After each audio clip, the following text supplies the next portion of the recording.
Hello, I'm back again with another video pondering why we atheists are so angry all the time. I took a look at this topic last week and Andrew Eade, I hope I'm saying your name correctly, commented that angry atheists equals straw man, and to that I say right on, that it is. But the straw men serve purposes. Let's see where today's is propped up and how it scares American theists. By the way, my name is Scarlett, and I am an atheist and skeptic, and I make videos sometimes, and this time, it's on atheist anger. You know, anger is usually coded as being negative, even if you can think of good reasons to be angry, you know, like righteous anger, like an injustice and oppression, like that's pretty good, right? What's interesting to me is Christians do have fire and brimstone preachers who look mighty angry to me. But I guess that's okay, because that's in service to something important. God said it's fine, but atheists angrily being aggressive for no gosh darn reason, well, we don't have some big sky daddy to say it's okay. Silly atheists. Today we are looking at a blog from 2013 from the American Interest, which looks like it publishes pieces on all kinds of political and cultural topics. So it's not really a religious blog, or maybe it was a newspaper. That it's not affiliated makes it interesting to me that they have a topic like this. So the title of the blog is Angry Atheists. You know, I do like a succinct title. Like, no blibbity blab here, just say what you mean and get on with it. This Peter Berger has long passed away, so he won't learn anything from what I have to say. But what I find interesting is he was a social scientist who wrote on religion. This is one of those situations where his biases are covered over by a veneer of academic language and pretense of objectivity. As we'll see, Pete here has a position, and he's pretty certain of it underneath all this academic stuff. Let's get going. He starts out. Atheists have been in the news lately, often in connection with lawsuits in defense of their right to the free exercise of their worldview and for equal treatment with religious worldviews. Such litigation has occurred in both the United States and Europe, but the latter is more secularized, which makes for a rather different situation. I will focus on the American situation here. Alright, perfectly fine start. Just a reminder, this is from 2013, so some of the specifics are from that era, but the vibe of it all is still very current. Just a note, some of these paragraphs get long, so I'm going to divide some of them out so that you can see them better and to be able to talk about them with more clarity. Let's keep going. Avowed atheists are part of a larger community of secularists. That is, those who, whatever their personal worldview, take a very strict position on the constitutional separation of church and state. Their secularism is political rather than philosophical. An institution that typically represents this version of secularism is the American Civil Liberties Union, which often supports the aforementioned lawsuits of atheist plaintiffs. So right off the bat, gotta love the modifiers. Avowed atheists? What does that mean? I guess it's taken as read that they've taken a vow? I don't know. And it is true that you do not have to be an atheist to have a secularist worldview, or to think that there should be a strict position, whatever the hell that means, on the separation of church and state. There are other religious groups that see that there are bigger religions that are subsuming them into the whole, and, you know, they would like all of this to be separate, please. And by the way, the ACLU does more than religious liberty. I mean, they broadly defend First Amendment rights, not just the religion question. But let's not get too sidetracked. I think some of these are just here to make people scared. They're like boogeymen that people can prop up along with their straw men in the field to go like, you know, dragons be here or some such. Let's keep going in this paragraph. I have described this secularism as Kemalist, alluding to the Kemal Ataturk. I'm probably not saying that right. The founder of the Turkish Republic, who blamed Islam for the backwardness of his country and who had little liking for any religion. This means that while permissible in private, religion must be kept out of the public sphere.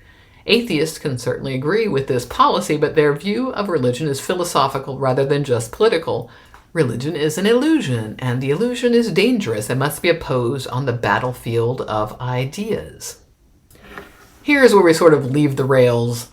Despite being a social scientist, Peter quotes no polls or studies here, just flats out states this stuff. Let's break it down. I don't think, as a rule, atheists think that people should never bring up their religion or their symbols can't be out in public.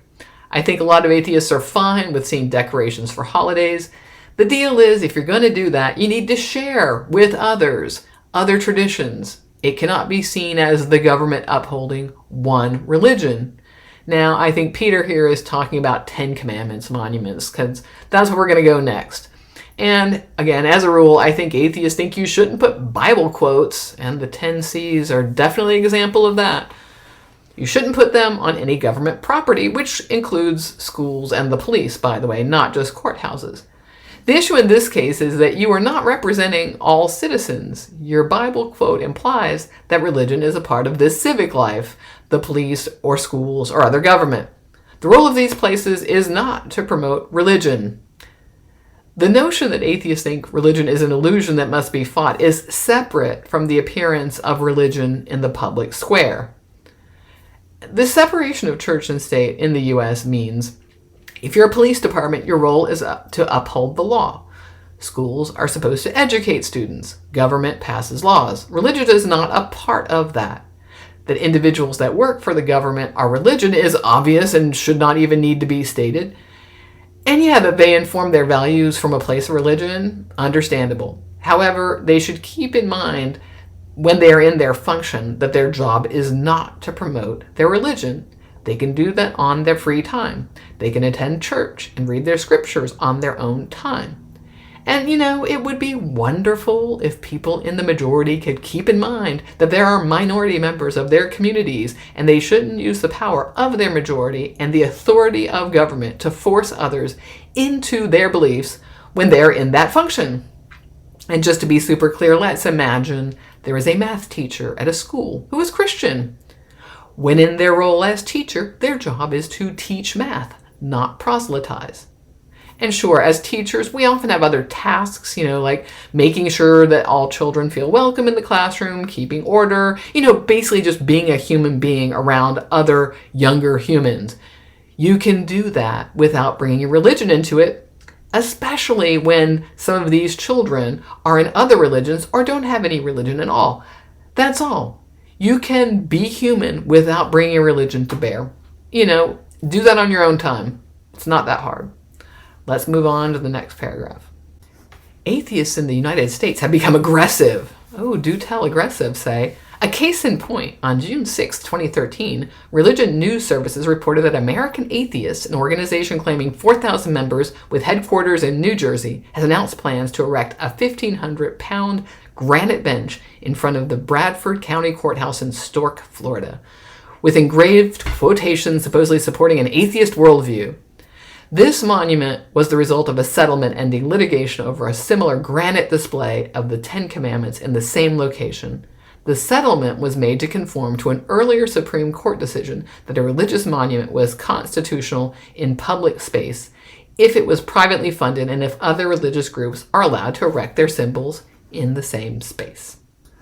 Oh, the humanity, the horror of allowing atheists to erect a monument with a bench of quotations. This, seriously, is what passes for aggressive. And nowadays, making an invocation at a town hall instead of a prayer is the same kind of thing. The issue here is that theists don't want to share the public square. It's not enough that they have been allowed to erect their 10 Commandments. And wow, angry atheists aggressively putting up monuments. You can go investigate this bench, go on the Google box, and it's really easy to find. Atheists didn't actually want this, but since this 10 Commandments was erected with the, you shall have no other gods before me at a courthouse, they felt the need to act so that people could be represented, and that's basically it. One thing some Christians might not know is that there are different versions of the 10 Commandments. So if you choose one, you're not even representing all Christians. And I know probably anybody listening to this video knows that it's not great law. Like the 10 Commandments they're just not that great, except for do not murder and do not steal. And something that I find interesting, the way seemingly neutral information can be used actually in a negative way. The details that are chosen, that it's American Atheist, it only has 4,000 members, headquarters in New Jersey, and this courthouse is in Florida, it all makes it seem like, see, these aren't even people in the community, and it's such a small amount of people, and what even are they doing? You know, you could say, well, those are just facts. Yeah, but why are they included here? Like, what is the importance of saying that? What is your message? And I think the message is saying, this is a small group of outsiders from New Jersey, you know, the evil North or whatever, you know, coming down to Florida, kind of like people do with Freedom from Religion. When the Freedom from Religion Foundation has a court case, it is local people who ask them to do that. And yes, they're coming from Madison, Wisconsin to do that, but they're only doing that at the behest of the local people, kind of like these American Atheists. Although it's headquartered in New Jersey, members are all over the place. So basically, this is just like more boogeymen in the field along with our straw man. But enough of that. Let's see what else we're angry about going back into 2013. I'm not going to read all of the next paragraph, but just want to point out that the next set of activities of angry atheists are publishing books. And we go into these new atheist books by Sam Harris and Richard Dawkins and Christopher Hitchens. In the middle of the paragraph, Peter does say, these books do not amount to a broad cultural change, but they probably helped to make atheism more respectable. And my guess is they did. Some of this is more data about the nuns, which were starting to take hold. We won't read all of this, but let's just get down to the last line. This development does show that more Americans now feel free to disavow any affiliation with organized religion. All right, but let's chalk this up. Angry atheists are writing books. Oh my gosh. I always find it funny that people think that Harris, Dawkins, and Hitchens are angry. I don't agree with a lot of the things that they've said or their stances on things, but when I've seen them talk in videos, they've seemed calm and thoughtful. And anyway, even if they did seem angry about something, what I think is more useful is to say, why is the thing they're saying wrong, as opposed to how are they delivering the message? But anyway, once again, angry atheists writing books. The humanity. Next up, he says, it is one thing when atheists insist on their right as individuals to reject religion. It is another thing when, even if for purposes of litigation, they claim the right to be treated themselves as a sort of religion, calling for atheist chaplains in the military or setting up a monument to stare down the Ten Commandments in front of a courthouse. As the historian Richard Niebuhr showed many years ago, every religious group in America sooner or later becomes a denomination imitating the Protestant pattern of continual splitting into competing churches. All right, so sure, the categorization of atheism as a religion is problematic. You know, back on this old site, about.com, people would pop into the comments or the forum to bitch about the inclusion of atheism in the religion and spirituality section. And how free of problems must their lives be to go about complaining about such a non-issue? It can certainly be a discussion we have, but this is just a matter of where do you file a topic, and a lack of religion gets filed into the same pile as religions. But let's look at the issues he raises. Chaplains in the military and monuments, which aggressively stare down religious monuments. You know, we talked about that. I think he's still talking about that same bench. But the purpose of chaplains in the military is to have someone military personnel can go to discuss life challenges. And sure, religious ones also perform religious functions like services and whatever the religion says. But the reason to have different denominations of chaplains is to ensure that people are not being preached at when they are facing grief or combat stress or substance abuse issues or whatever. Military personnel, like all humans, can find themselves in vulnerable circumstances. And if you have Christian chaplains only, then you're going to have the problem of maybe they're going to make this vulnerable person feel like they need to adopt Christianity. So unless you're going to just say, no, we're only going to have like therapists, psychologists, counselors, if you're going to have people that are religious, then you should serve all of the different people, like not just Christian chaplains, but, you know, Jewish ones and Muslim ones and religiously non-affiliated ones. It really is just a simple matter of making sure that everyone is represented and feels like they can go to somebody who's not going to put pressure on them to join a religion. And we're not discussing that atheist bench again. And I have no idea what this babble about religious groups splitting is doing here. It has no relationship to atheists. It is a non-point here. Like, so what? The fact that there are denominations is a problem for religions who claim to have the one truth, and yet no one can settle on what the perfect language of the Bible means. Atheists are all over the place. We're not really grouped at all. But let's go on before we get too far off into the weeds here. Atheists are now catching up, but I think that the strategy of acting like a church goes beyond the requirements of litigation. It involves the appropriation of the symbols of one's opponents in order to acquire equal legitimacy.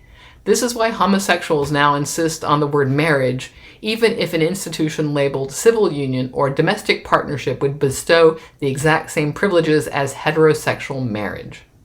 I find it interesting that he decides to posit this as people that are opponents as opposed to people who just want equal access to civic spaces.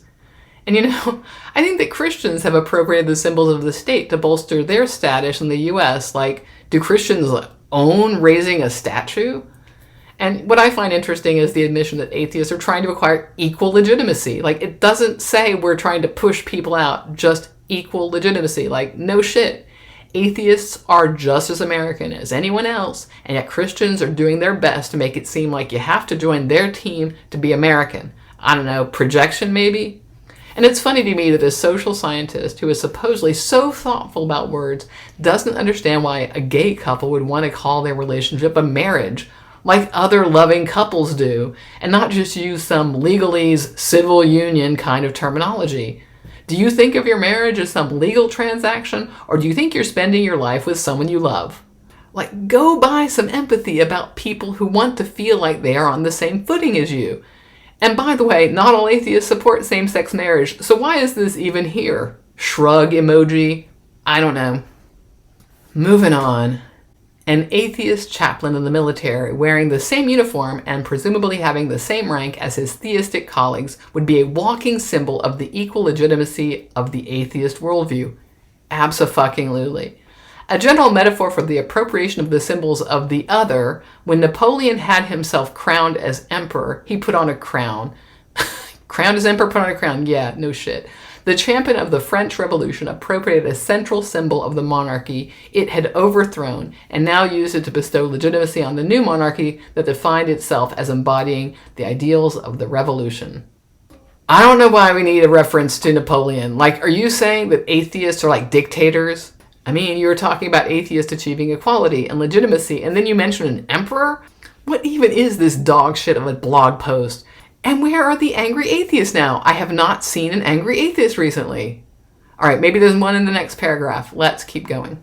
I think that aggressive atheists are an expression not so much of secularization, but of pluralism, the coexistence in the same society of competing beliefs and values. This undermines the taken for granted status of all of them, religious or secular. Put differently, certainty becomes harder to attain. Some people find that unbearable. They are the market for every fundamentalist movement that offers an alleged certainty, but it is very difficult indeed to reestablish the calm certainty of a pre-pluralistic, homogeneous society. There is always a residual doubt that must be repressed. That is why fundamentalists cannot afford tolerance, must be angry and aggressive. What we see today is an atheist fundamentalism, its psychology, a mirror image of the religious fundamentalists they oppose. So once again, we have this confusion of atheism with secularism. And a reminder that, there are religious groups that support a secular society because they don't feel like any one religion can speak for them. So that's something you do in your private sphere. The central part of this is very strange. I guess when you occupy the majority, you have the illusion that things were once homogenous, that there weren't people at the margins worried about being open about their identities. Atheists are not new, by the way. And one thing that goes unsaid in this article is in the US, we had a certain president in the 2000s who used the language of religion, and we had a resurgence of nationalism married to religious belief that means people pushed back. So it's just like religious people don't understand that they are not just occupying some private space, but they are actually pushing into other people's lives. And it is interesting to me to see that atheism is being represented here as fundamentalist, intolerant, when what he has actually shown is that atheists are trying to exist side by side with religion to share the public spaces. Basically saying, well, if you're going to occupy this space, then we want it too. Basically saying you can't have it all to yourself. Religion wants us not to share the space, but atheists are unabashedly demanding to be seen as equal. And so I guess this is Napoleonic and trying to be a religion eliminationist. Okay, let's go on. So the next paragraph. This atheism must be sharply distinguished from agnosticism. The atheist claims to know that there is no God. No, that's wrong. Buzzer. The agnostic admits that he is uncertain. Put differently, an atheist is someone directly told by God that God does not exist. I don't know when the last time I read something so ridiculous was. This, I mean, chef's kiss for ridiculousness. Seriously. Let's keep going because that stands on its own, people. It's just ridiculous. I am making two distinct points here. One is that one must understand the supposedly new atheism as a variant of fundamentalism. One must not, but okay. The other is that most of us, if we're honest, are agnostics, even if we profess a religious faith. And let me quickly add, there is nothing contradictory about this. Yeah, I don't have a problem with that. You being an agnostic theist or an agnostic atheist, that's fine. All right, and now we get this. Max Weber made the useful distinction between religious virtuosi and the religion of the masses. The virtuosi are those who report supernatural experiences that carry absolute conviction. Someone like Juliana of Norwich, my favorite medieval mystic, had no doubts that God spoke to her directly. She argued with him, rather timidly, but that is another matter. Weber understood that no empirical science can assess the truth of these supposedly supernatural communications. All right, where are my angry atheists? Why are we talking about religion in a blog about angry atheists? Like, what is this? Let's keep going. Divine intervention can be neither verified nor falsified by any scientific method. This is not the place to discuss whether there may be other methods to do so. As a social scientist, I can only note that these virtuosi hold these beliefs and then look at their historical context and consequences. But most of us are not religious virtuosi, especially not in a modern pluralist society. Ooh, look, an admission that God cannot be verified, just out here in the wild in the post about angry atheists, even though we're not talking about them anymore. Let's keep going. For the record, I emphatically include myself in this agnostic category, even though I profess a Christian faith. When it comes to God, we don't know. We believe a very different matter. Luther used a Latin wordplay to make the point. He described faith, fides, as trust, fiducia. The distinction applies to ordinary life as well as to religion. When I board a plane, I know that the airline has trained its pilot to be technically competent, but I must trust him to be able and willing to follow this training during the forthcoming trip. Faith in the putative creator of the universe requires a more intense and ipso facto more precarious trust. Still don't know why this shit is here. We were talking about angry atheists. I am annoyed by this intrusion of religiosity into my atheist bashing. Where are the angry atheists in a post titled Angry Atheists? Get back to that. Stop talking about faith. It has nothing to do with this. Let's keep going. Preachers commonly posit faith against unbelief. The latter is a species of sin. This is unfair. If God exists, he has not made it easy to believe in him. You don't have to tell me that. But the counterposition is also inappropriate. A more adequate distinction is that between faith and knowledge. I don't need faith for that which I know. Right now I am sitting at my desk. From the window I can look at the skyline of Boston. I know that I am in Boston, not in Vienna where I was a few days ago. Look, you don't have to convince me on this point. I just say that I don't believe if there isn't good evidence. I don't have to make up reams of bullshit to justify any of this dumbassery. Let's see where he goes from here. No trust or faith is required. In a philosophy class, the instructor may be able to show me that I cannot prove that what I see from my window is not a dream, or that my desk is still standing there when I turn my back to it. But after class, I don't take the instructor's argument seriously. It was an intellectual game, nothing real. What Alfred Schutz called the paramount reality of everyday life imposes itself with overwhelming force. Okay, so now I guess this is like, hey, I travel and I do philosophy. Where are the angry atheists? Get back to the atheist bashing. We finish out. Unless we have experiences like Julian of Norwich, nothing in our encounters with religion has that degree of verifying power. Our religion is a matter of faith, a fragile mix of memories, habits, intuitions, and choices. I would propose that this condition is preferable to one in which religion is taken for granted, as one's hair color, allergies, or musical ability. In a democracy, the right of atheists, as indeed of religious fundamentalists, must be zealously defended. This does not mean that one takes them seriously. Well, at least he agrees we need to protect people's rights. But Jesus Christ in a juice box, what a way to misunderstand the topic. Can I tell you what I didn't see in this blog? Actual examples of angry atheists. Just the assertion that by wanting to share spaces with others, atheists are the real Napoleons, the real religious fundamentalists. I guess it's enough to evoke the trope of the angry atheist, and people will fill in the blanks. And it goes to show how people like this don't want to try to understand. They see this as an intrusion on their space. They don't see that these religious elements embedded in our society maybe shouldn't be there, or if we're going to have them, then we need to have them more broadly to represent a more pluralistic society. That having, for example, a Christian chaplain or a Ten Commandments monument makes people feel like they don't belong. It pushes people to the margins. And it's funny because that's what I think that a lot of people want to have return, is people pushed to the margins, not visible, to make it seem like we're just one homogenous society. And we never were that, and we are not that now. We want to share the space, that's all. And sharing is not eliminating you from the planet. Well, that's what I've got for this one. What did you think of this? Put it in the comments below. And while you're down there, like, subscribe, do all the YouTube stuff. We like it when you do the YouTube stuff. And if you like what I do, you can buy me a coffee. A link is in the description below. And I will see you for the next one for some kind of angry atheist thingamajig or other. See you then.